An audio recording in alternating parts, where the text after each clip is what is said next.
أعوذ بالله من الشيطان الرجيم بسم الله الرحمن الرحيم اللهم صل على سيدنا ومولانا محمد صاحب التاج والمعراج والبراق والعلم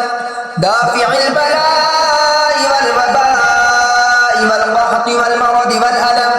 اسمه مكتوب مرفوع مشفوع منقوش في اللوح والقلم سيد العرب والعجم جسمه مقدس مؤثر مطهر منور في البيت والحرم شمس الضحى بدر الدجى صدر الأولى نور الهدى كافي الورى مصباح الظلم جميل الشيم شفيع الأمم صاحب الجود والكرم والله واصمه وجبريل خادمه والبراق مركبه والمعراج سفره وسدرة المنتهى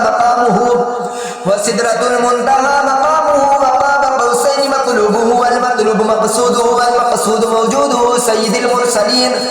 خاتم النبيين شفيع المذنبين انيس الغريبين رحمة للعالمين راحة العاشقين مراد المشتاقين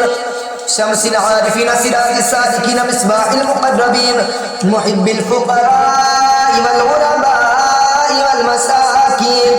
سيد الثقلين نبي الحرمين إمام القبلتين وسيلتنا في الدارين صاحب قاب قوسين محبوب رب المشرقين ورب المغربين جد الحسن والحسين مولانا ومولى الثقلين أبي القاسم محمد بن عبد الله نور من نور الله